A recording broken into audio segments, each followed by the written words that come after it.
फरमान अली साहब ने कुरान के हाशिए पे लिखा कि खुद मुफस्सिरीन और रावी तो कहते हैं ये आयत अली की शान में है, लेकिन खुद मौलाए कायनात ने फरमाया कि ये आयत कुल कफा बिल्लाह मेरी शान में है।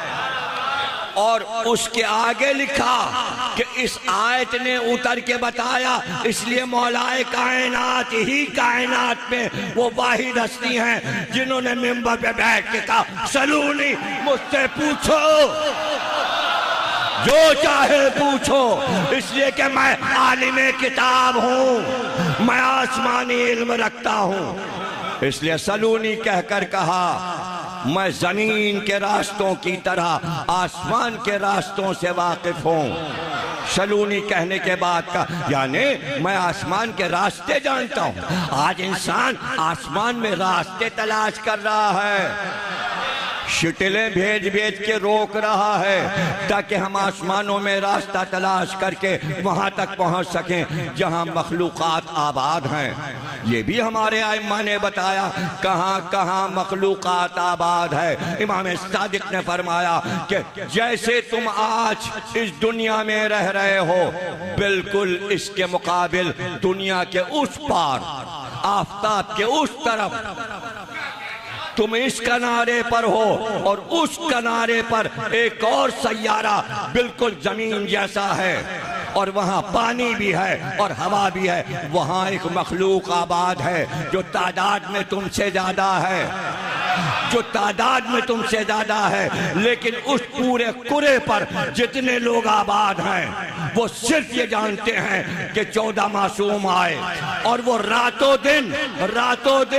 उन 14 के दुश्मनों पर लानत करते। उस पार वहां उस पार मखलूक है, ये हमारे आइम्मा बता रहे हैं। और फिर कुरान ने कहा कि सुलेमान का तख्त चला सूरह नामल में, और एक बार चींटियों का जो सरदार था, हमें क्या पता चलता अगर कुरान ना बताए। चींटियों के सरदार ने अपनी कौम से कहा जल्दी भागो और सब लोग अपने अपने घरों में जाओ, बिलों में घुस जाओ, इसलिए कि सुलेमान का लश्कर आ रहा है, तख्त सुलेमान आ रहा है। कहां तख्त हवा पर कितने मील ऊपर उड़ रहा था। लोग कहते पढ़ते पढ़ते मजलिस कभी जहाज बताने लगते हैं। अरे अहमकों, जहाज ना बताऊं तो क्या करूं? अगर सुलेमान का तख्त ना होता तो साइंसदान के तस्वुर में जहाज कैसे आता कि हवा पे हम जहाज उड़ा सकते हैं? अबे कुरान से लिया ना, आइम्मा से पता चला ना, उनको पैगंबरों से पता चला, जब भी तो तस्वुर आया तो ना बताएं, तो अब बताना तो पड़ेगा। इसलिए कि मैं तो बहुत जहाज़ों का सफ़र करता हूँ। 2 हफ्ते के लिए मैं अमेरिका गया था, 2 हफ्ते के लिए गया था, तकरीबन 16 सफ़र 17 सफ़र किए मैंने।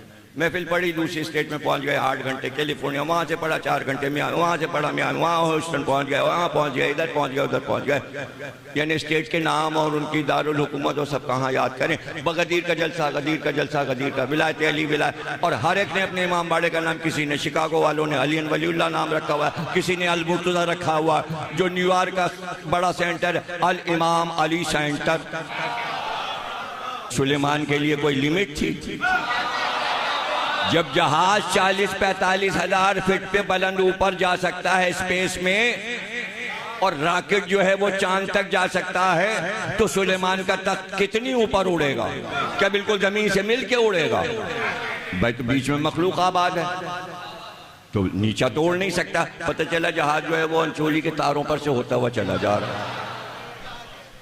ऐसा थोड़ी होता है भैया। आबादी 3री मंजिल जो बहुत ऊंची बिल्डिंग होती है, अब ये सब बताना पड़ता है ना, हालांकि सब आपको मालूम है।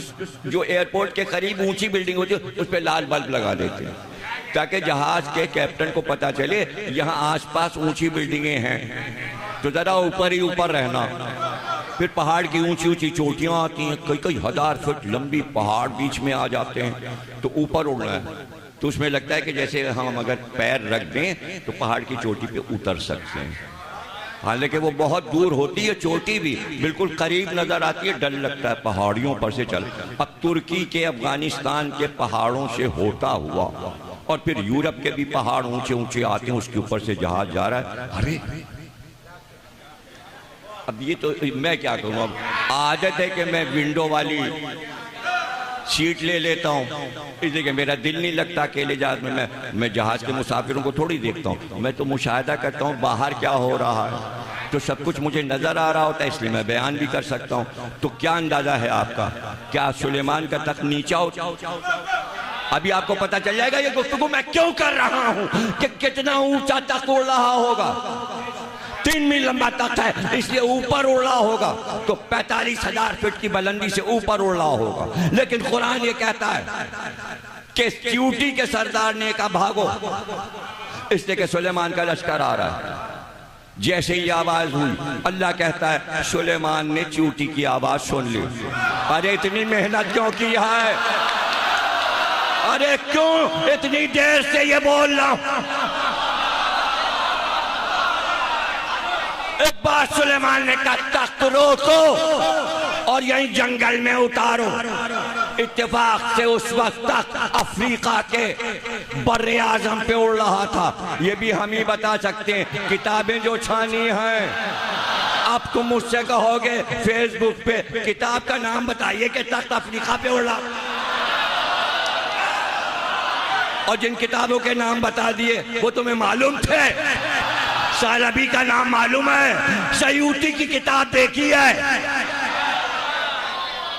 अरे बड़ी बात है अगर आपने फरमान अली का कुरान देख लिया, भाई वही पढ़ लीजिए, उर्दू का घर में होगा। और अगर कहीं ना मिले तो अभी अभी मैंने जाफर से कुरान लिया था,